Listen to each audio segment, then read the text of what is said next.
salita ng may kapal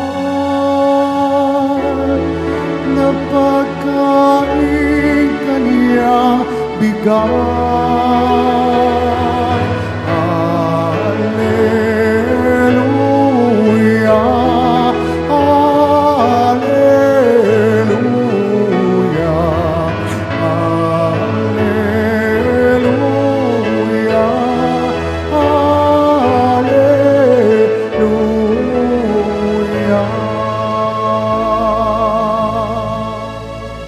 Sumainyo ang Panginoon. At sumayo rin. Ang mabuting balita ng Panginoon ayon kay San Juan. Papuri sa iyo, Panginoon. Noong panahong iyon, tumawid si Jesus sa ibayo ng lawa ng Galilea na tinatawag ding lawa ng Tiberias. Sinundan siya ng napakaraming tao sapagkat nakita nila ang mga kababalaghang ginawa niya sa pagpapagaling sa mga may sakit. Umahon si Jesus sa burol kasama ang kanyang mga alagad at naupo roon. Malapit na noon ang pista ng Pasko ng mga Hudyo. Tumanaw si Jesus at nakita niyang dumarating ang napakaraming tao. Tinawag niya si Felipe. Saan tayo bibili ng tinapay upang makakain ang mga taong ito? Sinabi niya ito para subukin si Felipe, sapagkat alam ni Jesus ang kanyang gagawin. Sumagot si Felipe, kahit na po halagang 200 denaryong tinapay ang bilhin, ay di sasapat para makakain ng tigkakaunti ang mga tao. Sinabi ng isa sa kanyang mga alagad, si Andres na kapatid ni Simon Pedro, mayroon po ritong isang batang lalaki na may 2 tinapay na cebada at 2 isda. Ngunit gaano na ito sa ganyang karaming tao? Paupuin ninyo siya, wika ni Jesus. Madamo sa lugar na iyon, umupo ang lahat. Humigit kumulang sa 5,000 ang mga lalaki. Kinuha ni Jesus ang tinapay at matapos magpasalamat sa Diyos ay ipinamahagi sa mga tao. Gayon din ang ginawa niya sa isda. Binigyan ng lahat hanggat sa gusto nila. At nang makakain na sila, sinabi niya sa mga alagad, tipunin ninyo ang lumabis para hindi masayang. Gayon nga ang ginawa nila at nakapuno sila ng 12 bakol. Nang makita ng mga tao ang kababalaghang ginawa ni Jesus, sinabi nila, tunay na ito ang propetang paririto sa sanlibutan. Nahalata ni Jesus na nalalapit ang mga tao at pilit siyang kukunin upang gawing hari. Kaya muli siyang umalis na mag-isa patungo sa kaburulan. Mga kapatid, ang mabuting balita ng Panginoon. Pinupuri ka namin, Panginoong Heso Kristo. Magsupo muna tayong lahat. Magandang hapon po sa inyong lahat.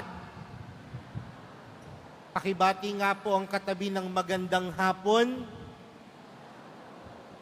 Mga kapatid, tayo pa din po ay nagkakatipon ngayong 2 linggo sa panahon ng Pasko ng muling pagkabuhay.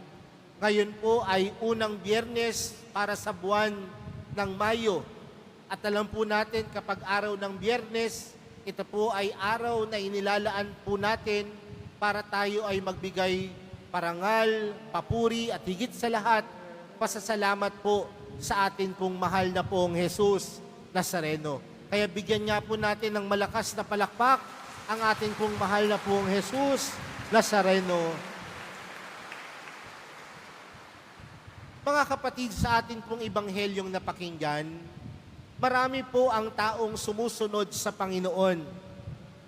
At marahil may kadahilanan kung bakit sumusunod ang mga taong ito. Sabi po dun sa ating ibanghelyo, sa dami ng milagrong ginawa ng Panginoon sa pagpapagaling ng mga may sakit, sa pagpapalayas ng mga inaalihan ng demonyo, maraming mga tao ang nakakita ng kababalaghan kay Jesus. At kung marami sila nakitang kababalaghan, marahil sila ay napapasunod ng Panginoon. Pero magandang pagnilayan mga kapatid, ay magandang tingnan hindi lamang yung kagustuhan ng mga taong sumunod sa Panginoon. Pero magandang pagnilayan natin sa hapong ito ang nasa loob at nasa puso ng Diyos. Sabi po dun sa ating ebanghelyo, nakita ni Jesus na napakaraming tao. At nung nakita ni Jesus na napakaraming tao, napansin niya na may pangangailangan ng mga tao. At ano po ang pangangailangan ng mga tao? Napansin ng mahal na pong Jesus Nazareno na nagugutom ang mga tao. Pero nung mga oras na yon, pwede naman sabihin ng mahal na pong Jesus Nazareno, bahala kayo sa buhay ninyo. Kayo yung sumusunod eh. Bahala na kayo sa buhay ninyo. Magutom kayo diyan. Pwede niyang sabihin ng mga bagay na iyon. Pero tandaan natin mga kapatid, ang Diyos natin ay Diyos na hindi pabaya. Ngunit ang Diyos natin ay Diyos na tunay na mapagbigay. Ang Diyos natin ay Diyos na hindi makasarili. Ngunit ang Diyos na meron tayo, iniisip ang pangangailangan ng kanyang kapwa.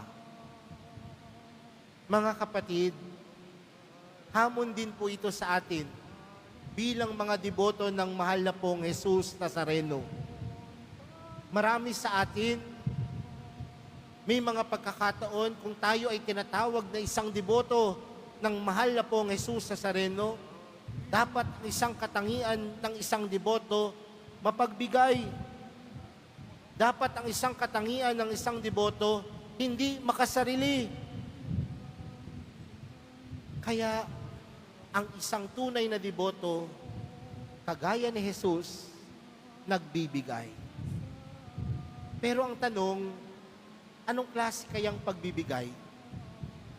Sa atin pong ibanghelyong napakinggan, alam ni Jesus kung anong sasagot ni Felipe.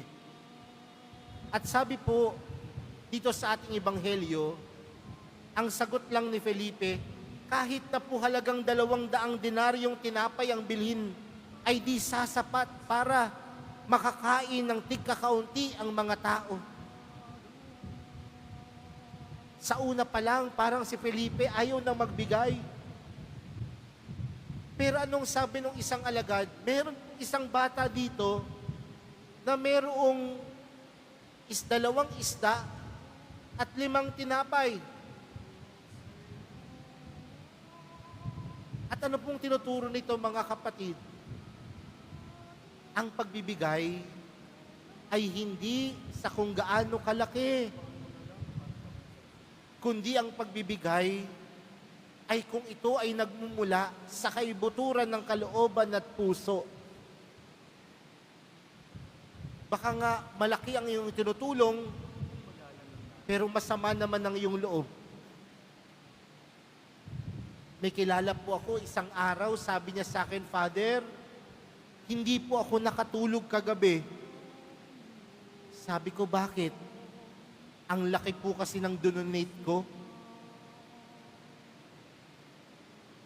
Pero meron namang nagsabi sa akin isang beses, sabi niya, Father, ang sarap po ng tulog ko kagabi.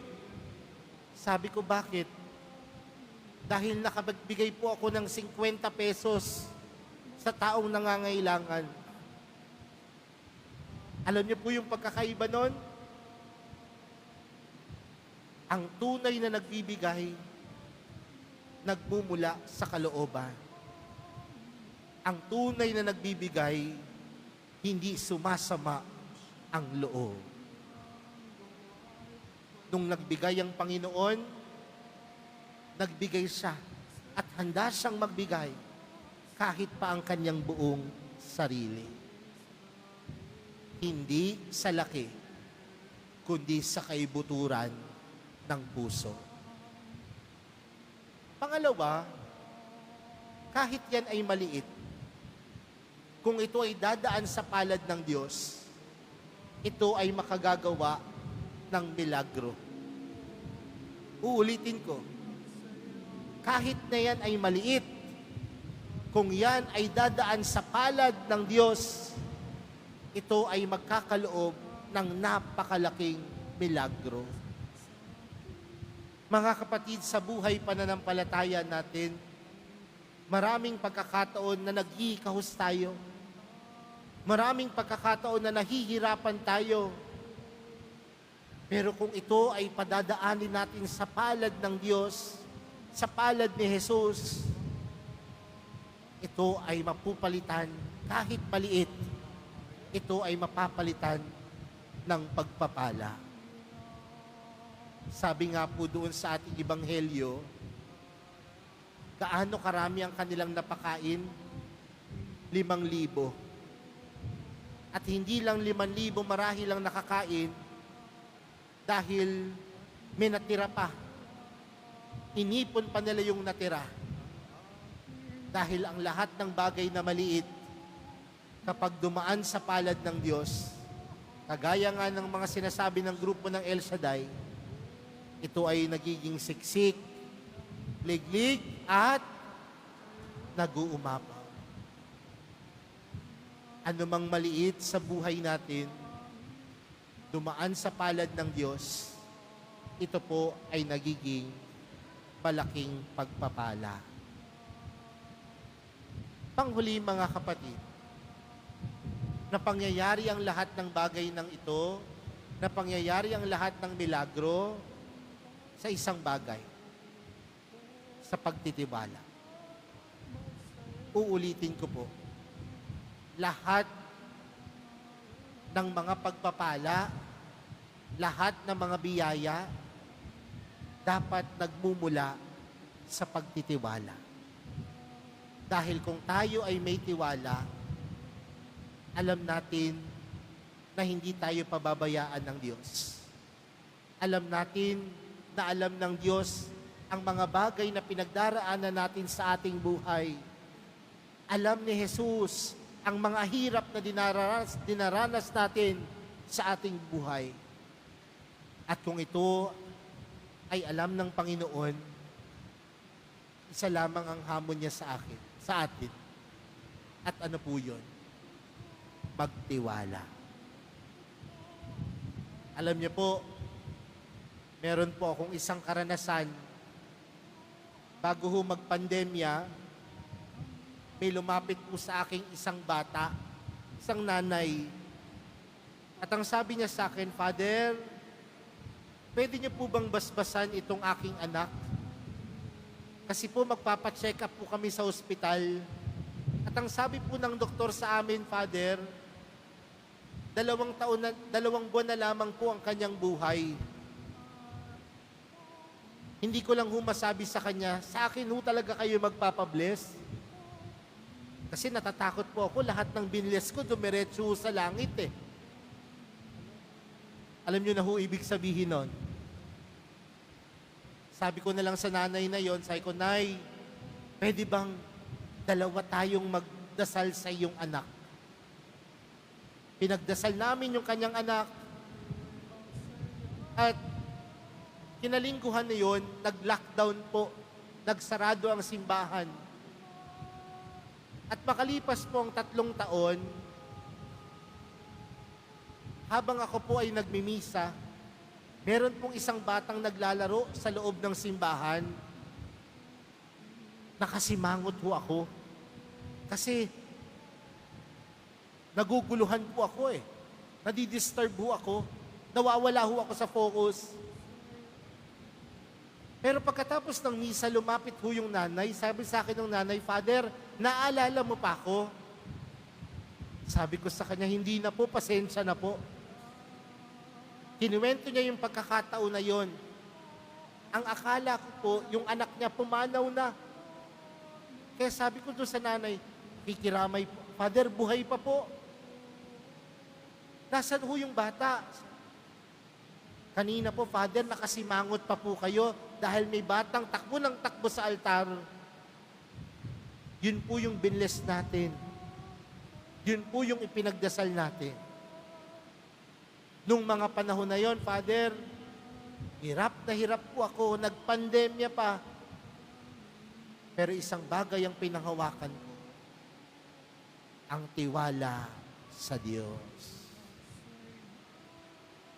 Mga kapatid, tingnan natin ang mahal na pong Jesus Nazareno. Siya'y mapagbigay. At anumang dumaan sa Kanya, nagiging puno ng pagpapala. At kung ito'y puno ng pagpapala, manatili nawa tayo magtiwala. Amen.